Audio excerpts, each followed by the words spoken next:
DoorDash had become a lifeline for me during those long, exhausting workdays. The convenience of ordering food and having it delivered to my doorstep had become an addiction. But one night, my reliance on this service would lead me down a path of sheer terror that I could never have anticipated. It was a dark and stormy evening when the craving for Chinese food struck.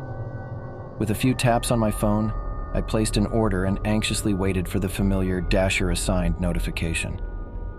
I couldn't wait to devour a hot plate of General Tso's chicken and indulge in some guilty pleasure TV. The notification pinged, and I eagerly checked my app. The Dasher's name was Red Rider 77, and the estimated time of delivery was a mere 20 minutes. My anticipation grew, and I resumed my binge watching, occasionally checking the app for updates. As the minutes ticked away, I heard a knock on the door. I jumped up, excited that my food had arrived so quickly. But when I opened the door, I was met with a sight that made my blood run cold. Standing there was a Dasher, but not one that I had expected. This person was dressed in a tattered, blood-stained uniform, and their eyes were hidden beneath a hood. I stammered, "You're not my Dasher. Where's my food?" The hooded figure said nothing, simply extending a trembling hand towards me, clutching a crumpled paper bag. I reluctantly took the bag, feeling a sense of unease wash over me. But it was the moment I peered inside that my stomach churned with dread. The bag contained a severed, bloodied hand. I stumbled back in horror, my heart racing. I looked back at the Dasher, who had not moved an inch.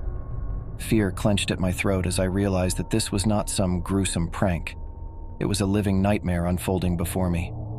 I slammed the door shut, my mind racing with disbelief and terror. My phone buzzed, signaling a new message from Red Rider 77.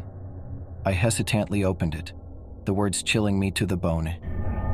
"Deliver the package to me, or I'll deliver something worse to you." I had no choice but to comply. I grabbed the macabre package and headed outside, where the hooded figure stood, now holding a blood-stained note. The note provided an address, far from my home, in a desolate, abandoned industrial area. Terrified and desperate to escape this nightmare, I got into my car and drove to the address. Rain lushed against the windshield, and thunder rumbled in the distance, adding to the eerie atmosphere. I arrived at a dilapidated factory, its rusted gates creaking ominously as I entered. The building's interior was a labyrinth of corridors and chambers, all cloaked in darkness. The only source of light was the occasional flickering of a lone, dangling bulb. It was clear that I was now part of a twisted game orchestrated by Red Rider 77. I followed the instructions, the package in my trembling hands, praying for a way out. As I navigated the labyrinth, the sense of being watched intensified. Whispers echoed through the shadows, and I knew I was not alone. At last, I reached a chamber where a figure stood in the dim light. It was Red Rider 77, the hooded, blood-stained Dasher who had delivered the grisly package to my door. "Place it there," they commanded, pointing to a decrepit, blood-stained table in the center of the room. The table held a collection of other packages, each more horrifying than the last. I did as instructed, the nauseating odor of decay filling the air. Red Rider 77 approached and whispered in a sinister, chilling tone, "You've done well. Now, you belong to us." The room erupted in eerie laughter, and a group of hooded figures emerged from the shadows. They surrounded me, and I realized the horrifying truth. I had unwittingly become a participant in their twisted, sadistic ritual. My heart pounded as I contemplated my fate, knowing that there was no escape from this nightmarish situation. The Dasher service that had once provided comfort and convenience had transformed into a portal to an unthinkable horror. As I write this account, I am haunted by the memory of that night, and I can't help but wonder how many others have fallen victim to Red Rider 77 and their sinister game. The convenience of DoorDash had led me down a path I could never have imagined, into a world of darkness, death, and despair. Ordering food delivery had become a routine for me after long days at the office. It was the epitome of convenience, until one fateful night when a DoorDash delivery went terribly wrong. I had just returned home from work, exhausted and craving comfort food. Chinese takeout was my go-to, and I quickly placed an order for my favorite dishes. The app notified me that my Dasher, who went by the username Shadow Courier, was en route.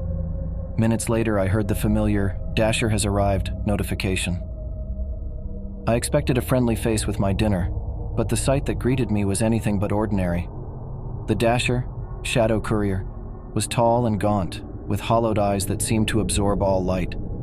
They wore a tattered black hoodie that concealed most of their face, leaving only a sinister smile visible. As the rain poured outside, I shivered, not from the cold, but from an unshakable feeling of dread.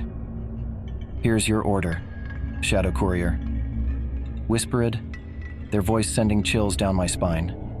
I accepted the bag, unable to tear, my gaze away from their eerie smile. With a nod, they turned and disappeared into the darkness of the rainy night. Shutting the door behind me, I placed the food on the kitchen table. My appetite had vanished, replaced by a gnawing sense of unease. I decided to investigate the contents of the bag, half expecting something sinister to be lurking inside. To my relief, the food appeared normal. It looked and smelled delicious, as expected. I tried to shake off the uneasiness and convince myself that my fears were unfounded. As I took my first bite, I heard my phone chime with a message from Shadow Courier. It read, "I forgot something. Check the bag." My heart raced as I peered into the bag, but nothing seemed out of place. Then I noticed a folded, stained piece of paper at the bottom. I unfolded it with trembling hands, revealing a message written in a spidery, blood-red scrawl. "Do you feel safe?" My fear escalated as I scanned the dimly lit room, my imagination playing tricks on me. I was tempted to dismiss it as a sick prank, but the sense of being watched persisted. I returned to my meal, trying to push my paranoia to the back of my mind.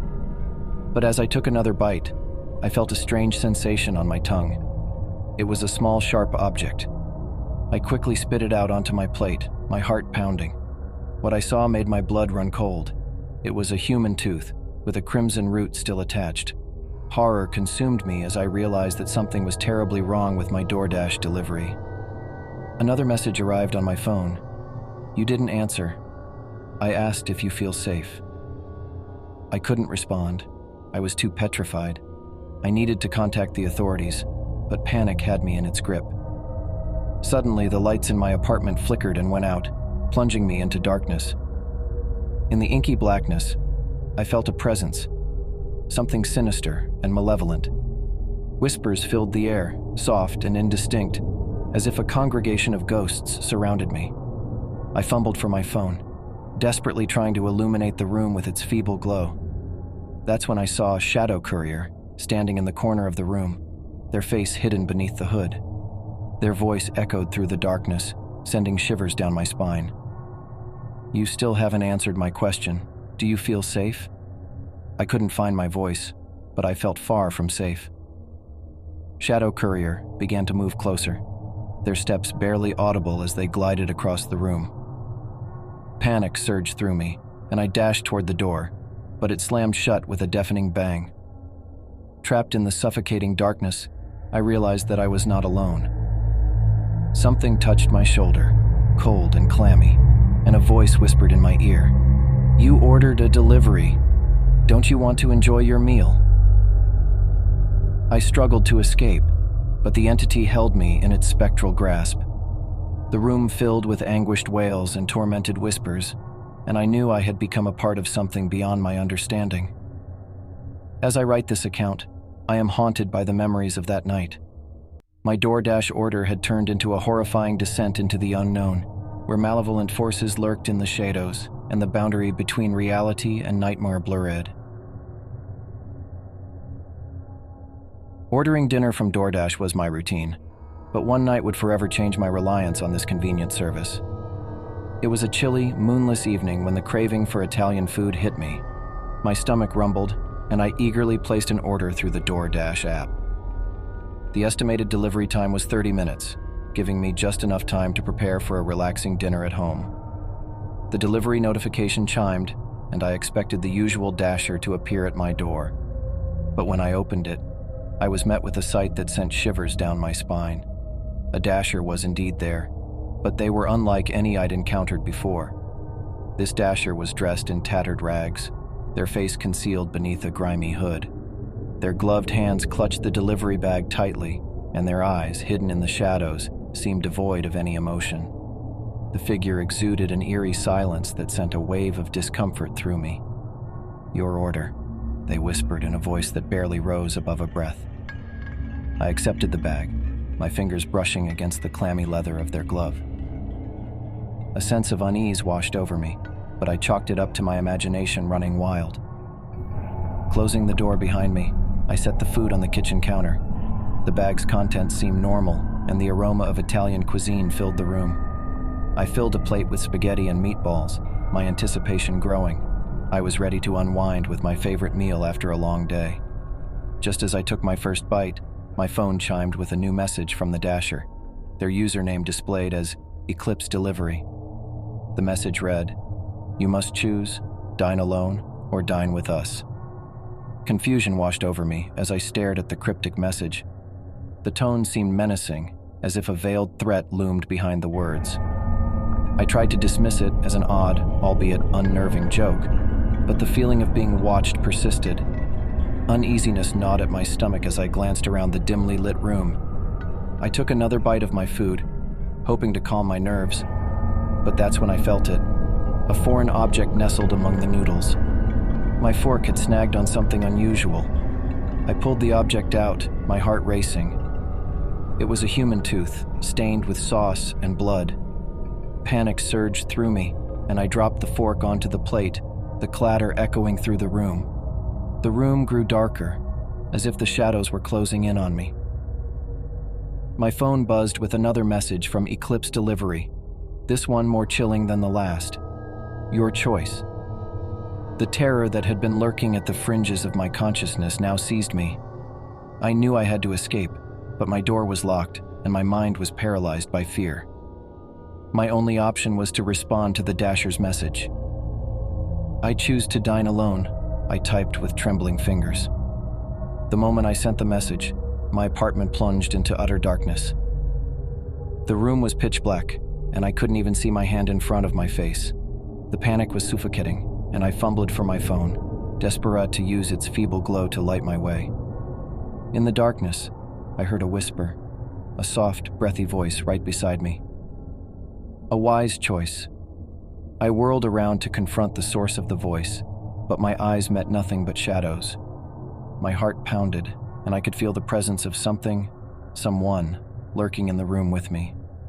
Suddenly the room flickered back to life, bathed in a dim, unsettling light.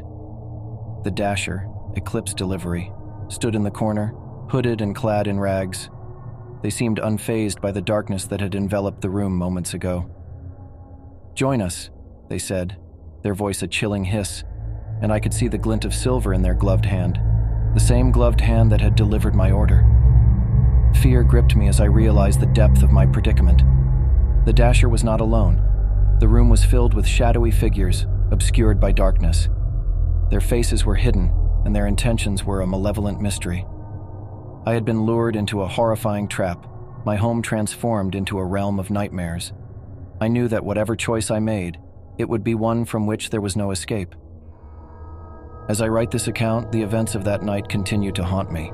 The convenience of DoorDash had become a portal to a realm of darkness and dread, where malevolent forces awaited behind the guise of a simple delivery. The boundary between the ordinary and the supernatural had blurred, and I was left to ponder the disturbing question, what other horrors lurk behind the veil of the familiar?